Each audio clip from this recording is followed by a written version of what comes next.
할렐루야.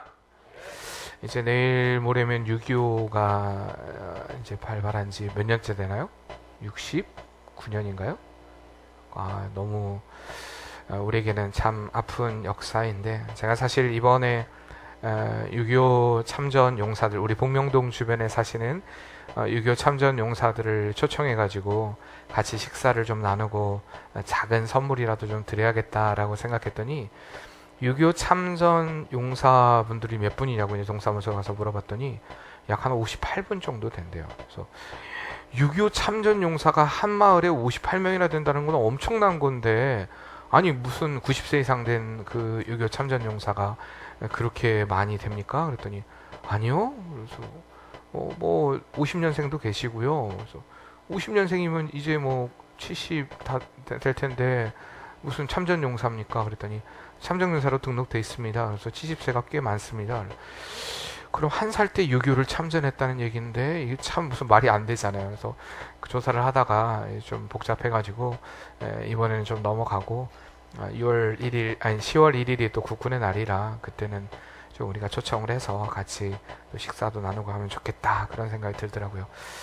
이게 목사님들을 만나면은 사실 이런 좋은 아이디어가 또 그분들에게 또 있고, 그래서 같이 또 은혜를 나누고 같이 또 어떤 방향으로 우리가 또 영혼들을 구원해야 되는가라는 그런 것들이 참 생겨나서 너무 감사했는데, 어쨌든 여러분들 계속해서 기도해 주시고 또 제가 한 말도 좀 염두에 두시고 또 잘 준비했으면 좋겠습니다. 왜냐하면 그분들이 있었기 때문에 오늘 우리가 이렇게 또 예배할 수 있고, 또 한국 땅에서 어쨌든 그분들의 그 수고와 헌신이 있었기 때문에 우리가 이 자리에 있을 수 있는 것이니까, 여러분 감사한 마음으로 또 그렇게 또 주변에 혹시나 그런 분들이 계시다면 또 그런 사랑의 마음으로 섬겨주시는 그런 일들이 있기를 바랍니다. 오늘 요한복음 12장 20절에서 33절을 말씀을 통하여서 순종으로 따르라, 한번 따라해볼까요? 순종으로 따르라. 뭐 그동안에 순종으로 행하라, 뭐 순종으로 뭐 거하라, 뭐 순종으로 라는 표현을 많이 했는데, 오늘은 순종으로 따르라 라는 제목으로 여러분과 좀 살펴보고자 합니다.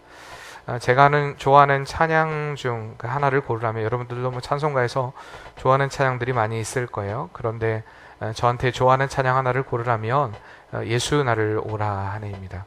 뭐 너무나 잘하는 찬양이죠. 예수 나를 오라 하네. 한번 해볼까요? 예수 나를 오라 하네. 예수 나를 오라 하네. 예수 나를 오라 하네. 어디든지 주를 따라 주와 같이 가려네. 주의 인도하심 따라, 주의 인도하심 따라, 어디든지 주를 따라 주와 같이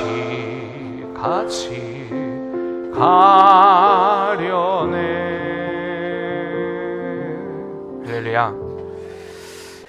사실 제가 이 찬양을 어릴 때부터 참 좋아했던 찬양입니다. 근데 찬양인데 이 찬양의 의미는 사실 어릴 때 좀 잘 알지 제가 못했던 것 같습니다. 그저 나 같은 죄인을 부르시고 또 나와 함께 해주시는 그 주님이 감사해서 뭐 그런 의미로만 찬양을 드렸는데, 점점 머리가 크고 나니까 이 찬양의 가사를 곱씹을 때마다 훨씬 더 예전보다는 더 비장한 각오로, 때론 두려운 마음으로 찬양을 하게 됩니다. 제가 잘 안 부른다는 표현이 좀 그렇지만 부르기 참 어려운 찬양이 방금 전 설교 전에 했던 부름받아 나서니 몸입니다. 선교사들에게도 굉장히 어떤 각오의 찬양이 되기도 하지만 저희 신학교의 주제 찬양이, 웬만한 신학교의 주제 찬양이 다 이 부름받아 나서니 몸입니다. 근데 사실 어려운 찬양입니다. 아골골짝 빈들에도 어디든지 가겠다라는 그런 고백이 쉬운 고백은 아닙니다. 근데 오늘 가사도 마찬가지로 예수 나를 오라 하네, 예수 나를 오라 하네, 어디든지 주를 따라 주와 같이 가려네. 2절 가사를 보면 사실 더 비장한 각오가 느껴지는데, 겟세마네 동산까지 주와 함께 가려 하네, 피땀 흘린 동산까지 주와 함께 가려 하네.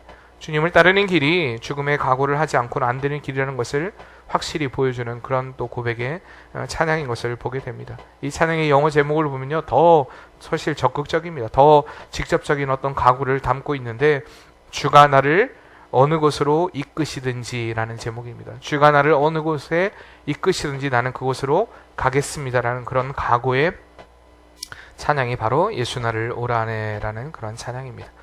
제가 이 집 음반을 준비하면서요, 계속 염두에 두었던 주제가 길이었습니다. 물론 처음부터 길은 아니었는데 이 곡들을 선택하고 고르다 보니까 계속 길에 관한 주제를 가지게 되었고, 내가 과연 주님을 따르는 길이 어떤 길이 되어야 하는가, 그때 당시 그런 것들을 많이 고민하던 시기였고, 또는 어떤 각오로 주님을 따라야 되는가 라는 그것을 계속 생각하다 보니까 길에 관련된 그런 찬양의 고백들을 드려야겠다라는 또 생각을 하고, 나중에는 이제 길에 관련된 곡들을 고르다 보니까 제가 작곡하게 된 전부입니다라는 고백, 그리고 또 오늘 불렀던 이 예수 나를 오라라는 고백, 이 고백의 곡을 같이 제가 믹스해서 음반을 내게 됐는데요. 사실 이 의미는 이렇습니다. 내가 주님을 전부라고 고백한다면 주님이 원하는 그 길은 언제든지 우리가 순종하며 따라야 된다라는, 그러니까 내가 주님이 전부입니다라고 고백했다면 주님이 원하시는 그 길을 따르라 라는 그런 의미의 어떤 답가와 같은 그런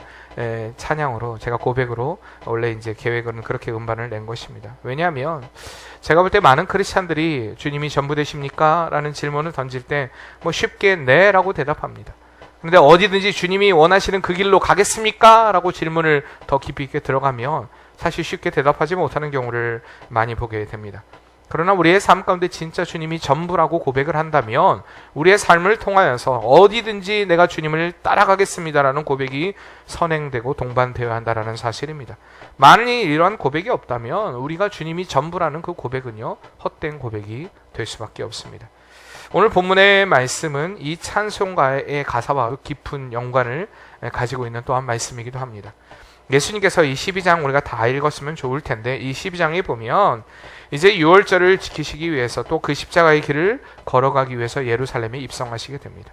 입성하시게 될 때 많은 군중들이 예수님을 향해 호산나 다윗의 자손이여 호산나 호산나 하면서 예수님을 환호했습니다.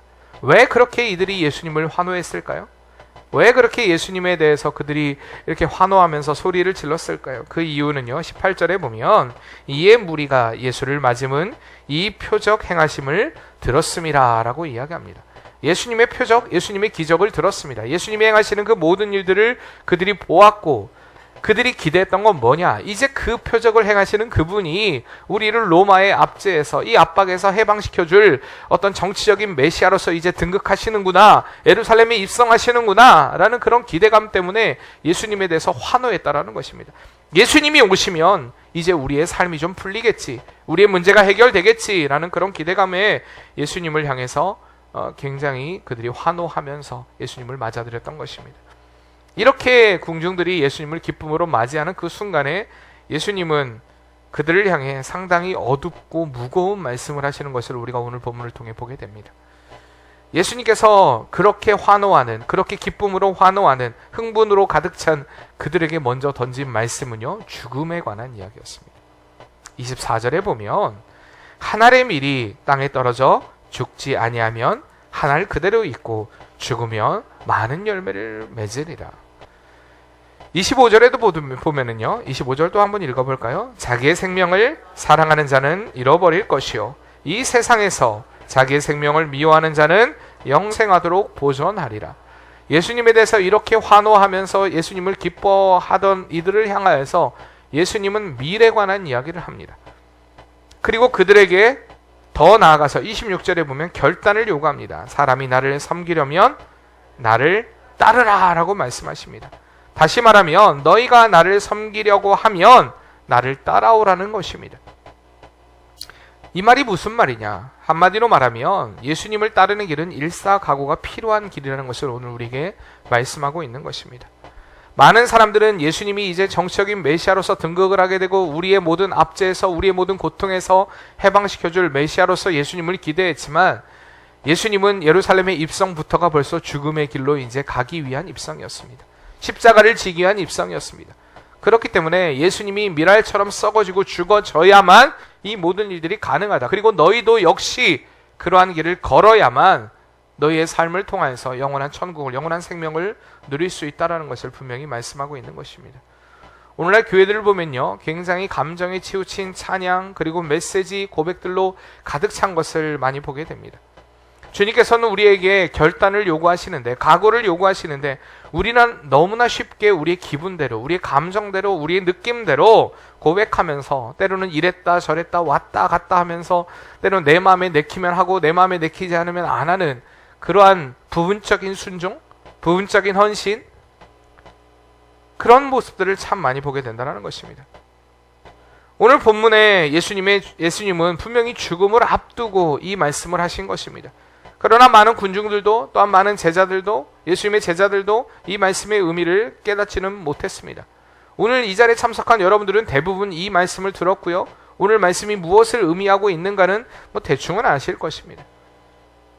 이미 이 말씀을 받을 만큼 또 예수님을 따르는 길이 정말 이런 각오가 필요한 일이라는 것을 알고 내가 죽음을 불사하고도 그 길을 걸어가겠습니다라는 어떤 영적인 성숙을 이룬 그런 성도님들도 분명히 계실 것입니다.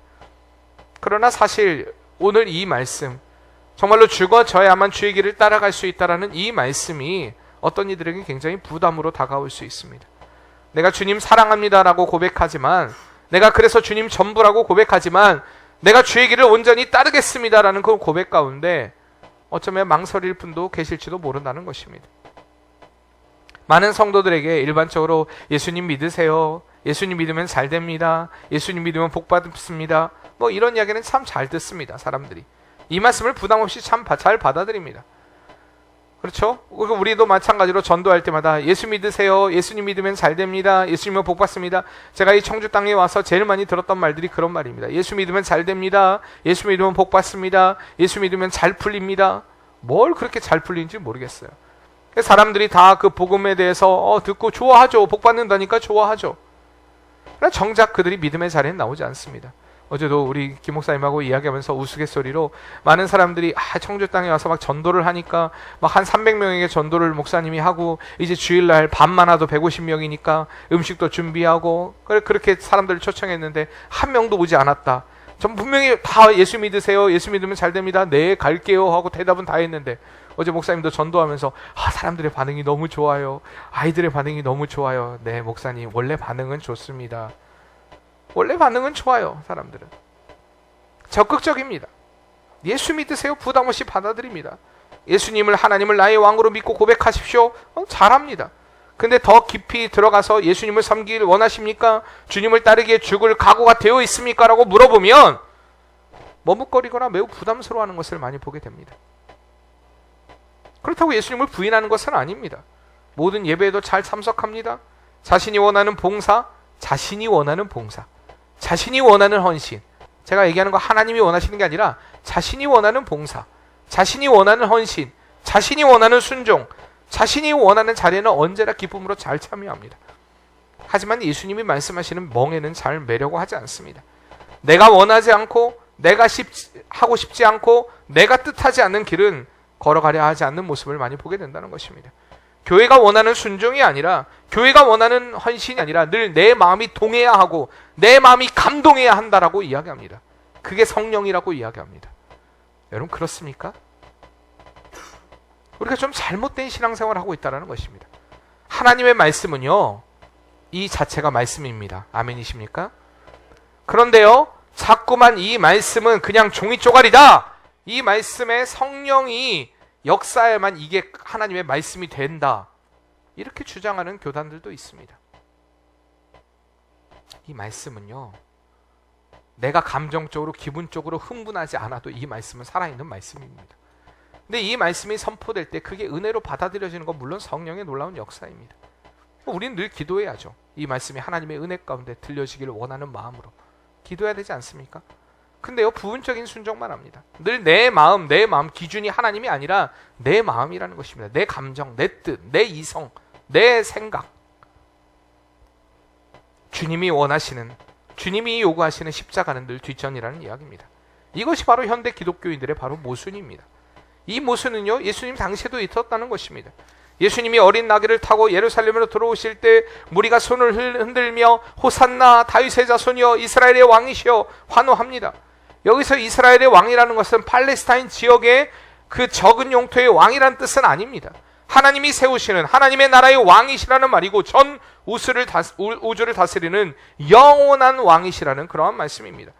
그러나 그들은 왕 대신 주님이 걸어가신 그 길을 걷고자 하지 않았습니다. 물론 그들이 정말 의미를 알고 하나님에 대해서 예수 그리스도에 대해서 높이고 찬양하지는 않았을 것입니다. 어쨌든 그러나 그들이 의미를 알든 알지 못하든 그들은 이 왕 대신 주님을 찬양했습니다. 그러나 곧 주님의 길을 철저히 외면했고 철저히 비난했고 철저히 그 길 가운데 예수님을 버려버렸던 자들이 바로 이 자들이었다는 것입니다. 오늘 우리 중에서도 그들의 고백을 우리 자신의 고백으로 받아들이지 않는 사람은 아무도 없습니다. 우리도 역시 예수님을 왕으로 인정한다는 얘기입니다.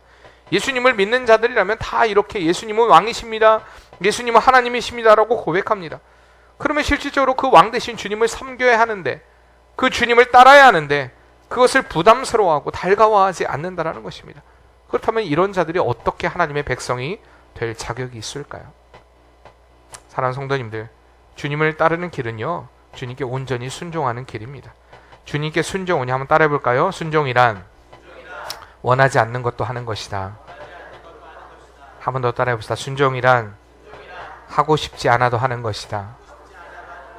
이게 바로 순종입니다. 순종이라는 것은요 원하지 않는 것도 하는 것이고요, 하고 싶지 않아도 하는 것이고요, 걷고 싶지 않아도 걸어야 되고요, 내 마음이 내키지 않아도 내 기분이, 내 감정이, 내 느낌이 동하지 않아도 우리는 하나님의 말씀이라면 순종할 수 있어야 할 줄 믿습니다. 주님을 따르는 길은요 이렇게 순종의 길입니다. 그리고 이 순종의 길은요 때로는 손해도 보고 억울함도 당하고 가슴이 먹먹할 정도로 답답하고 눈물이 나오고 때로는 큰 손해를 봐야 하고 희생도 필요하고 때로는 생명까지도 드리는 길이어야 됨을 잊지 마시길 바랍니다. 어느 나라의 한 임금이요, 어느 나라의 임금이 이 한 신하를 불러 명령을 내렸습니다. 야, 우물을 길어. 여기 이게 밑빠진 독이라고 하면 이 독 안에 물을 가득 채워라. 그럼 생각해 보세요. 밑빠진 독에 물을 채울 수 있을까요? 있습니까? 정말 없습니까? 근데요, 이 충성스러운 신하는 임금의 명령에 순종하고 밑빠진 독에 우물에서 물을 퍼다가 물을 붓기 시작했습니다. 아무리 퍼도 물은 채워지지 않았습니다. 어느덧 우물이 다 말라갑니다. 계속 부어도 계속 붓고 부어도 독의 물은 채워지지 않았습니다. 그런데 이제 우물이 다 마르고 보니까 뭐가 반짝반짝 빛이 나더래요. 보니까 커다란 금덩이가 그 안에 있더랍니다. 그래서 신하가 이제 임금 앞에 와서 무릎을 꿇고 임금님 용서하여 주십시오. 내가 이 독에 물을 채우려고 했지만 내가 채우지 못했습니다. 그러나 이 우물 바닥에 있는 이 금덩이 하나는 건졌습니다 라고 임금 앞에 꿇어 엎드리니까 임금이 빙그레 웃으면서 이 밑빠진 독에 물을 채우겠다고 우물이 바닥나도록 정말 수고했다. 그래서 그대는 참된 정말 충성스러운 신하이다. 그 금덩이는 순종한 그 신하의 것이다 라고 하면서 그 금덩이를 하사했다라는 그런 이야기가 있습니다. 사랑하는 성도님들, 하나님은요 똑똑하고 계산 잘하고 합리적이고 사리분별 잘하는 그런 사람 원하지 않으십니다. 하나님의 일을 할 때 하나님 아무 말 없이 순종하는 자를 하나님이 원하신다는 사실입니다. 때로는 그 명령이 도저히 이게 가능할까? 꼭 이렇게만 해야 돼? 여러분, 하나님의 일을 할 때 그런 생각이 들 때가 있어요. 그러나 여러분 순종하게 되면 하나님의 은혜가 분명히 임하게 됩니다. 우리가 얼마 전에 갔던 이웃 교회에 이런 프레카드가 있습니다. 한번 따라해 볼까요? 일하려거든 말하지 말고, 말하려거든 일하지 말라. 무슨 말입니까? 일하려거든 말하지 말라는 것입니다. 그리고 말하려거든 일하지 말라는 것입니다. 여러분, 이게 그럼 나보고 말하지 말라는 얘기네, 가만히 있으라는 얘기네, 이렇게만 들립니까? 우리가 하나님 앞에 온전한 순종이 무엇인가? 주님을 따르는 길은요 말로 되는 것이 아니라는 것입니다. 만약에 우리 왕 대신 예수님이 말로 일하셨다고 생각해 보세요. 아버지, 너무하는 것 아닙니까? 나를 인간의 몸을 입고 가라는 것도 참 억울해 죽겠는데 나보고 이렇게 십자가를 지라고요? 온 발가벗겨서 사람들에게 수치를 당하고 치욕을 당하고 내가 꼭 이런 고통을 당해야 됩니까? 좀 사람들이 이렇게 나를 향해 호산나 다윗의 자손이여 외치는데 좀 내 외신도 좀 세워주면 안 됩니까? 만약에 예수님이 그 앞에서 반항을 하거나 아니면은 말로 막 이렇게 너무 합리적이지 않습니다라고 만약에 이야기를 했다면 여러분, 오늘 우리가 이 자리에 나올 수 있을까요? 예수님은요, 이렇게 오늘 본문에 보면 그러한 상황 가운데 예수님이 하나님 앞에 이렇게 기도합니다. 27절 말씀에 보면 지금 내 마음이 괴로우니 무슨 말을 하리요? 아버지여, 나를 구원하여 이 때를 면하게 하여 주옵소서. 그러나 내가 이 때를 위하여 그러나 내가 이를 위하여 이때에 왔나이다. 예수님은 이미 자신이 걸어야 될 길을 아셨고요, 그것이 바로 저와 여러분을 구원할 길임을 아셨기 때문에 아무 말 없이 순종으로 그 길을 걸어가신 것입니다. 요즘 우리나라 사람들이요, 이 대통령에게 그리고 정치인들에게 또한 나라를 책임지는 자들에게 요구하는 것들이 참 많습니다.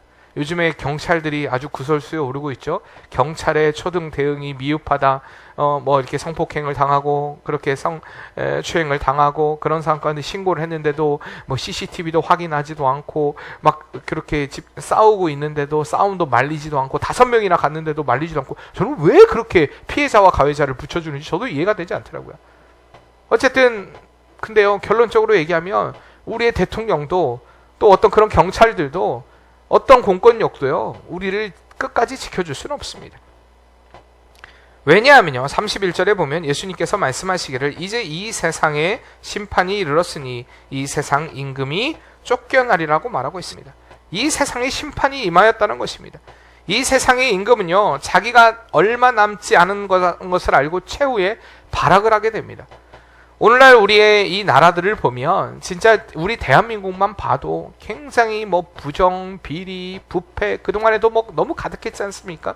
국민들을 위한 정치, 진짜 국민을 위한 정치를 한 그런 대통령뿐만 아니라 국회의원뿐만 아니라 정치인들이 얼마나 될까요? 손에 꼽힐 정도 아닙니까? 그렇지 않습니까? 다 자신의 사리사욕, 자신의 만족, 자신의 기쁨을 위하여서. 왜냐하면요, 사단이 그들을 사로잡고 움직여버리기 때문입니다. 또 설사 국민을 위한 정치를 한다 할지라도, 국민을 위한 어떤 일을 한다 할지라도 우리를 완전히 끝까지 지켜줄 수 있는 그런 정치인은 없습니다. 다시 말하면 주님처럼 우리를 목숨 걸고 구원해 줄, 그 십자가를 통하여서 구원해 줄 그런 왕은 이 땅에 없다라는 사실입니다. 설령 그들이 목숨을 건다 해도 그들의 목숨은요, 주님처럼 우리를 완전한 죄악에서 구원하는 그러한 일이 될 수가 없습니다. 그러나 하나님의 나라는 이 세상의 나라와 근본적으로 다르다는 것입니다. 32절 말씀에 보면 예수님께서 이렇게 말씀하십니다. 내가 땅에서 들리면 모든 사람을 내게로 이끌겠다. 여기서 땅에서 들린다라는 말은 1차적으로 주님이 십자가에 달려 죽으실 것에 대한 예언입니다. 동시에 사망을 이기고 부활하신 주님이 승천하사 하나님의 우편에 앉을 것을 또한 의미하고 있습니다. 다시 말해 하나님의 나라의 왕으로 등극할 것을 가르치고 있는 것입니다.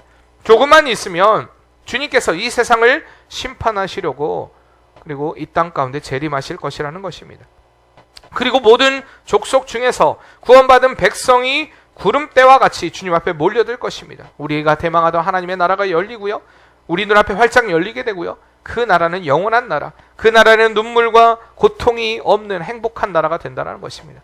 여러분, 자꾸 이 땅 가운데서 행복한 나라를 꿈꾸지 마시고요, 이 땅의 삶에서 언제 회복될 것인가, 언제 우리나라가 행복한 나라가 될 것인가, 오지 않습니다. 오지 않습니다. 몰라요. 일시적으로 내가 행복을 느끼고 당연히 이 땅에서 우리가 행복을 느껴야죠. 그러나 이 땅이, 이 나라의 임금이 우리를 그렇게 만들어주지 못한다는 이야기입니다. 그렇기 때문에 우리는요, 영원한 천국을 대망하는 삶이 되어야 할 줄 믿습니다. 우리가 기다리고 대망하는 나라는요, 곧 오게 됩니다. 그러면 우리가 무엇을 따라야 되는가, 누구를 따라야 되는가, 답이 나오지 않습니까? 우리는 오직 예수님만 따라야 될 줄 믿습니다. 예수님만 섬기고 예수님만 따라가며, 여러분 가운데 수십 년 교회에 다니고요, 입으로는 예수를 믿는다고 청산유수처럼 말은 잘하지만 늘 자기의 고집이, 자기의 아집이, 자기의 감정이, 자기의 뜻이 우선순위가 돼서 예수님을 온전히 따름보다는 자신의 뜻이 먼저였던 분들 결단하시길 바랍니다. 주님 뜻에 온전히 순종하며 따르길 원합니다. 주님 뜻에 온전히 순복하며 따르길 원합니다. 어떤 자세의 순종이 되어야 할까요? 26절 말씀해 보면 예수님은 자신을 둘러싼 무리에게 이렇게 말씀하십니다. 사람이 나를 섬기려면 나를 따르라. 여기서 섬긴다라는 말은 디아코네오라는 말입니다. 집사가 되다라는 말입니다. 무슨 말이냐면 집사는 시종을 두는 종입니다. 종이 된다는 말입니다. 다시 말하면 예수님께서 이렇게 표현하신 것은 사람이 나를 섬기려면 나를 따르라는 것은 네가 종이 되어 나를 섬기기 원하는가? 그렇다면 나를 따르라는 얘기입니다. 종이 되어 나를 따르라는 얘기입니다. 앞서 말씀드렸듯이 주님을 따르는 길은 철저한 순종이 요구되는데 그 순종은요 종의 자세를 가진 순종이 되어야 한다는 것을 말씀하고 있는 것입니다. 우리가 잘 알다시피 예수님은요 왕으로 오시지 않으셨습니다. 뭔가 어떤 귀족이나 왕자처럼 오시지 않았다는 얘기입니다. 하늘 보좌에서 하나님으로 누리던 그 모든 영광을 다 버리고 사람의 몸을 입고 종의 모습, 종의 형상으로 우리가 빌립보서 말씀처럼 이 땅 가운데 오셨습니다. 누가복음 22장 27절 말씀에 보면 나는 섬기는 자로 너희 중에 왔노라 있노라라고 말씀하고 있는 것을 보게 됩니다. 그러니까 죄와 사망의 권세 아래 눌린 우리를 구원하시기 위해서 주님이 친히 인간의 몸을 입고 이 땅에 종의 모습으로 오신 것입니다. 그리고 이 세상에 계실 동안 하나님의 말씀에 그분은 죽도록 충성하셨습니다. 온전히 충성하셨습니다. 우리의 스승 되신 예수님께서 우리를 구원하시기 위해 한평생 종으로 사셨다면 우리도 역시 그분의 종으로 사는 것, 또한 그분의 모습처럼 사람들을 섬기는 자의 삶을 살아가는 것, 이것은 당연한 일이라는 것입니다. 얼마나 철저하게 순종하셨냐면 오늘 아까 읽었던 27절 말씀 다시 한번 읽어보면요, 지금 내 마음이 괴로우니 무슨 말 하리요? 아버지여 나를 구원하소서. 이때를 면하게 하여 주시옵소서. 그러나 내가 이를 위하여 이때에 왔나이다. 사람이요 죽은 앞에 초연한다라는 거 쉬운 일 아닙니다. 많은 사람들이 죽음까지 내가 초연하다고 얘기하지만 사실 임박한 죽음 앞에서는요 누구나 다 아쉬움이 남기 마련입니다. 예수님도 십자가의 죽음을 몇 시간 앞두고 계셨습니다. 예수님도 인간의 몸을 입고 계셨기 때문에 두렵기는 마찬가지였습니다. 그때 표현이 바로 지금 내 마음이 괴로우니 무슨 말 하리요? 말로 표현할 수 없을 정도로 마음이 두렵고 답답하다는 것입니다. 그래서 주님은 아버지께 이렇게 기도합니다. 아버지여 나를 구원하여 이때를 면하게 하여 주옵소서. 할 수만 있다면 십자가를 지지 않게 해달라는 것입니다. 이것이 주님의 솔직한 심정이었습니다. 그럼에도 예수님은 하나님의 뜻을 전적으로 따르겠다고 고백합니다. 내가 이를 위하여 이때에 왔나이다. 자기가 십자가에 죽는 것이 하나님이 기뻐하시는 뜻이라면 그것을 피하지 않겠다라는 이야기입니다. 여러분 이것이 바로 순종이라는 사실입니다. 여기 계신 대부분이 종의 삶이 어떤 삶인가 경험해 보신 분은 없을 거예요. 김, 이, 박 또 누가 있을까요? 최? 나머지 성들 기씨 집안이 양반입니까? 그래요? 어쩌면 기순옥 권사님은 최씨 집안에 김씨 집안에 이씨 집안에 종으로 태어났을 수도 있어요. 기분 나쁘라고 하는 말씀은 아니고요. 아닌 게 얼마나 다행입니까? 그렇지 않아요? 서씨 집안은 양반입니다. 잘 모르겠지만 저도 종의 삶은 잘 모릅니다. 근데 어릴 때 저희 집에 일했던 아저씨가 김씨 아저씨였어요. 생각해보니까 김, 이, 박 양반인데? 근데 어쨌든 그 아저씨는 이름은 잘 몰라요. 김씨 아저씨였습니다.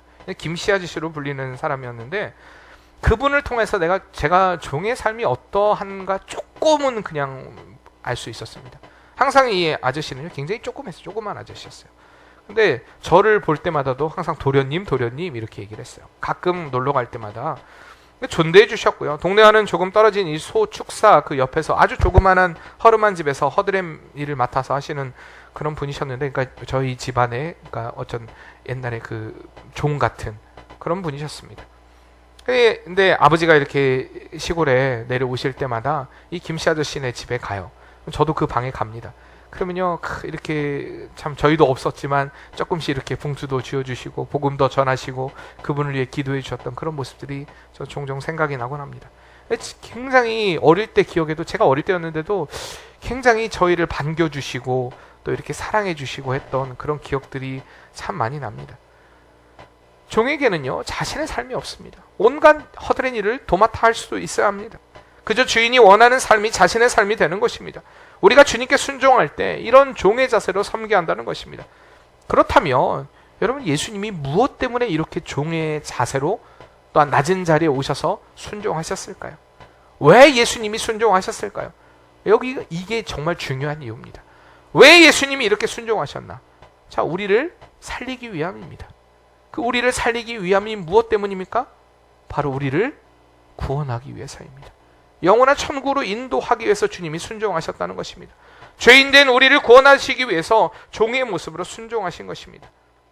우리가 순종해야 될 이유도 여기에 있습니다. 우리를 통해 한 영혼이 구원받는 것, 영혼이 주님께 돌아오는 것, 바로 이것이 우리의 순종의 이유가 되어야 한다는 것입니다. 많은 크리스찬들이 온전한 순종에 실패하는 이유가 무엇이냐? 그 순종을 통해서 내가 잘되고 내가 복받고 내가 평안하고 이런 방편으로 자꾸 순종하기를 원한다는 것입니다. 순종을 통해 하나님의 뜻이 이루어져야 되는데 그 뜻이 나에게 주어져야 한다. 그러니까 내가 이렇게 순종했으니까 하나님 나에게 그 은혜를 주세요, 그 복을 주세요, 늘 그렇게 기도합니다.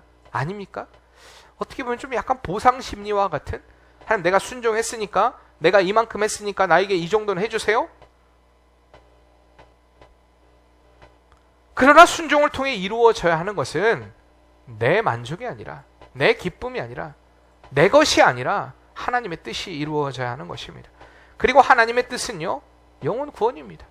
한 영혼이 주님께 돌아오는 것, 그러니까 내 순종을 통하여서, 내 헌신을 통하여서 그러한 역사가 일어나야 한다는 것입니다. 마태복음 18장 14절 말씀에 이와 같이 이 작은 자 중에 하나라도 읽는 것은 하늘에 계신 너희 아버지의 뜻이 아니니라라고 말씀하십니다. 예수님은요, 이 땅에 이 세상을 구원하시기 위해서 하나님의 뜻에 순종하신 것입니다. 그러니까 우리의 순종이 온전한 순종이 되려면요, 우리의 순종을 통해서 영혼들이 주님께로 돌아오는 역사가 일어나야 됩니다. 교회 일은 열심히 잘하는데, 다시 말하면 사람들이 보편적으로 얘기하는 순종은 정말 잘하는데 그가 다른 사람에게 상처를 주고 아픔을 주고 힘들게 하고 시험에 들게 한다면요, 그 순종은 가짜입니다. 아무리 여러분들이 하나님을 위해 헌신하고 희생하고 봉사한다 할지라도 여러분의 그 모습을 통해서 교회가 분란이 되고 어렵고 쪼개지고, 그래서 영혼들이 하나님의 곁을 떠난다면 여러분, 그것은 불순종이라는 사실을 기억하시길 바랍니다. 자꾸 내가 원하는 순종함으로 내가 누리는 만족을 기뻐합니다. 여러분, 정말 우리 교회가요, 진짜 하나님이 기뻐하시는 순종의 삶으로 드려지는 그런 복된 성도가 많아지는 교회가 되길 바랍니다. 아니, 많아지는 교회가 아니라 우리 모두가 다 그런 사가 되어야 합니다. 나를 통하여서 그 영혼들이 주님께 돌아오는 역사. 난 열심히 일했어요, 열심히 봉사했어요, 내가 얼마나 많이 헌금도 하고 내가 얼마나 많이 시간도 드리고, 하나님 하나도 안 기뻐하십니다. 그를 통해서 영혼들이 떠나간다면 하나도 안 기뻐하십니다. 자꾸 여러분들 내가 원하는 순종하지 마시고요, 하나님이 기뻐하시는 순종으로 따르기를 바랍니다. 그 길은요, 완전히 죽어져야 돼요. 그리고 나를 통하여서, 나의 그 순종을 통하여서 그 문 영혼들이 주님께로 돌아오는 역사, 시험받았던 영혼이 주님께로 돌아오는 역사, 아픔을 겪었던 영혼이 주님께로 돌아오는 역사, 내가 나 자시고 내가 순종하고 내가 섬김으로 인하여서 그렇게 하나님의 나라가 확장되는 그 은혜의 역사가 오늘 저와 여러분의 삶을 통해 이루어지는 은혜의 역사 되기를 바랍니다. 우리 같이 하는 기도하는 마음으로 우리가 찬양합시다. 예수 나를 오라네, 나를 오라네, 예수 나를 오라네. 어디든지 주를 따라 주와 같이 가려네. 겟세마네 동산까지 주와 함께 가려